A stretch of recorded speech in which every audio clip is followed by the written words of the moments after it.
신약성경 디모데전서 1장 3절로 5절. 우리 다 찾으셨으면 우리 한 목소리로 봉독하겠습니다. 내가 마게도냐로 갈 때에 너를 권하여 에베소에 머물라 한 것은 어떤 사람들을 명하여 다른 교훈을 가르치지 말며 신화와 끝없는 족보에 몰두하지 않게 하려 함이라. 이런 것은 믿음 안에 있는 하나님의 경륜을 이름보다 도리어 변론을 내는 것이라.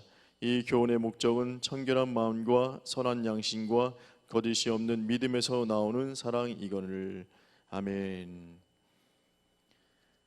바울이 디모데를 권하여서 에베소에 머물도록 하였습니다. 그래서 이 에베소에 머물면서 에베소 교회를 이 디모데가 거기서 머물면서 에베소 교회를 이 지도해 나가는데요. 왜냐하면 그 에베소 교회는 그 당시에 거짓 선지자들, 거짓 교사들이 그곳에 있었으며 어떤 잘못된 것을 가르치고 있었습니다. 말씀에 나와 있는 것처럼 신화와 끝없는 족보, 또한 어떠한 하나님의 경륜을 이름보다 변론을 나는 어떤 쓸데없는 변론과 또 논쟁을 벌이는 일들이 다반수의 일들이 있었습니다. 그리고 심지어는 이게 뒷부분에 쭉 가게 되면 결혼도 금하고 특정 음식도 금하고 마지막 부활도 지나갔다고 이야기하는 터무니없는 이야기들을 하는 것을 바울이 너무 잘 알고 있었기에 믿을 만한 사람, 하나님 앞에 바로 서 있는 사람 디모데 목사를 보내서 그곳에서 바른 교훈을 가르치고 또한 바른 교훈으로 인하여서 사람들을 다시 한번 믿음에 온전히 세우기 위해서 디모데를 다시 한번 권하여서 에베소에 머물게 하고 있는데요.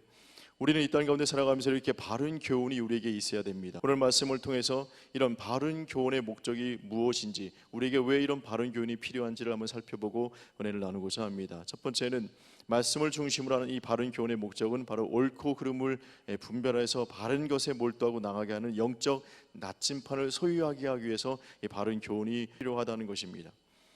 어린 신앙을 가진 사람들은 그 어린 신앙은 잘못된 것이 아니죠. 처음 예수 그리스도를 믿으면 신앙이 어릴 수밖에 없습니다. 그런데 그 어린 신앙을 가진 사람들은 어떠한 방향으로 나가는 것이 옳은 것인지를 잘 분별하지 못합니다. 그래서 거짓 교사들의 말에 현혹될 수 있고 흔들릴 수 있게 되는 것입니다.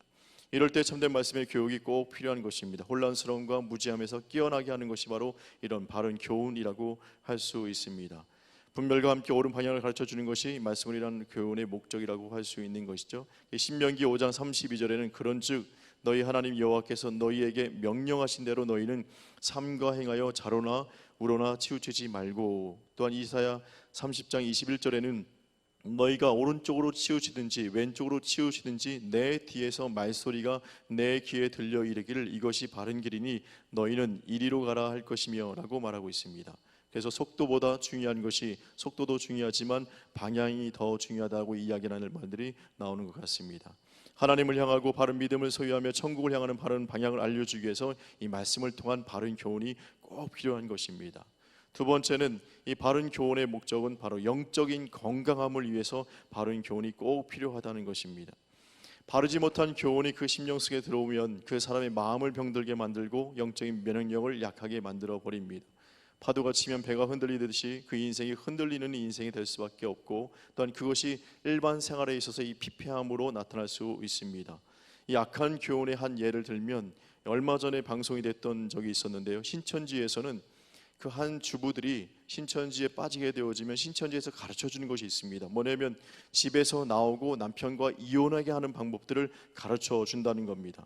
남편이 상습적으로 구타하는 것으로 꾸미기 위해서 집에서 어떻게 넘어져야지 멍이 드는지를 가르쳐 준답니다. 화장실에서 어떻게 넘어져야 되고, 또한 집에서 어떻게 넘어지고, 심지어는 화장실의 샤워기로 어느 부위를 때리면 아주 멍이 든다는 것까지도 세세하게 가르쳐 준답니다. 그리고 심지어는 남편과 말다툼하는 방법들까지 가르쳐 주고, 남편을 어떻게 꼬투리를 잡는 것도 그런 것을 가르쳐 주어서 부부 싸움을 크게 하고 그로 빌미로 인해서 이혼할 수 있게끔 하고, 더 나아가서 그로 인해서 합숙소에서 그들이 원하는 이 복음 사역이라는 일명 복음 사역이라는 것에 이게 함께 할 수 있도록 이렇게 한다는 것입니다. 거짓 교훈인 것이죠. 이로 인해서 수많은 가정들이 깨어지고 슬픔 가운데 아픔 가운데 있던 것이 방송된 적이 있습니다. 그러나 우리 교회는 서로 사랑하라고 얘기하고 용서하라고 이야기하고 겸손하라고 이야기하고 섬기라 하면서 하나님이 처음으로 만드신 가정의 행복을 마음껏 누리라고 우리는 교훈하고 있습니다.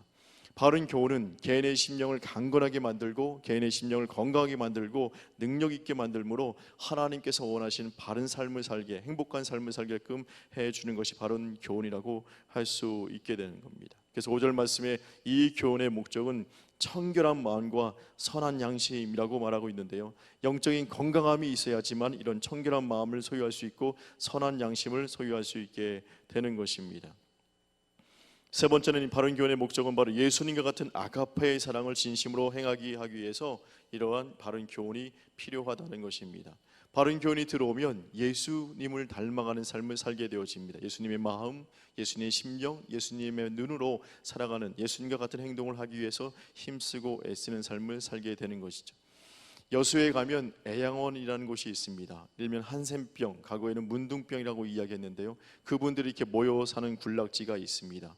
저도 그곳에 애양원 있는 교회에 가서 2번 정도 간 적이 있었는데요, 한 번은 그분들과 함께 새벽 예배를 드린 적이 있었는데 그분들의 이 순수함과 간절함에 기도드리는 모습, 예배드리는 모습을 보면서 진한 감동을 받았던 것을 지금도 생생하게 기억하고 있습니다.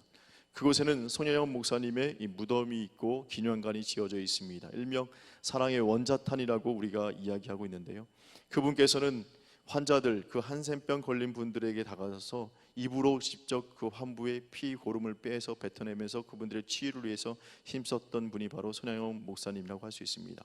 그리고 2 아들을 죽인 안재선이라는 청년을 자신의 양자로 삼게 되어지는데, 그때 그 목사님의 마음속에, 심령 속에 바로 누가복음 6장 27절로 29절 말씀이 그 심령 속에 가득 차고 그것을 마음을 때렸다고 합니다. 그 말씀이 바로 이 말씀이죠. 그러나 너희 듣는 자에게 내가 이르노니 너희 원수를 사랑하며 너희를 미워하는 자를 선대하며 너희를 저주하는 자를 위하여 축복하며 너희를 모욕하는 자를 위하여 기도하라. 너희의 입밤을 치는 자에게 젖밤도 들려대며 내 겉옷을 빼앗는 자에게 속옷도 거절하지 말라. 일반적인 사람의 마음으로는 용납할 수 없지만 하나님의 바른 교훈, 성경 말씀이 그 속에 있는 그 심령은 자신이 원치 않지만 하나님 원하시는 삶으로 나아가게 되어지고 자신이 또한 베풀 수 없는 이 아가페의 사랑을 베푸는 삶을 살게 되어집니다. 100% 순도 높은 예수 그리스도 같은 아가페의 사랑 아닐지 몰라도 그것을 닮아가는 모습으로 나아가는 모습, 이것이 바로 바른 교훈의 효과라고 할 수 있는 것입니다. 말씀이 심겨지고 말씀의 교훈으로 심령이 변화된 사람은 이렇게 예수님과 같은 사랑을 베풀며 살아갈 수 있게 되는 것이요, 이것이 바로 바른 교육의 귀한 목적이라고 할 수 있는 것입니다. 말씀의 바른 교훈이 내 속에 들어오게 되어지면 내 자아를 뛰어넘어서 하나님의 뜻에 이끌림을 받는 삶을 살게 되어집니다. 바른 것을 바라보고 바르게 나아가고 바르게 행동하기 위해서 바로 바른 말씀의 교훈이 있어야 되는 것입니다. 오늘도 살아갈 동안에 세상의 소리에 귀 기울이는 것이 아니라 하나님의 말씀에 집중하시기를 소망합니다. 그럴 때 우리는 바른 자리에서 영적 건강함으로 진실된 사랑을 펼쳐나가는 우리가 모두가 될 줄로 믿습니다. 이런 삶을 사시기를 주님의 이름으로 축복합니다. 아멘. 기도하겠습니다.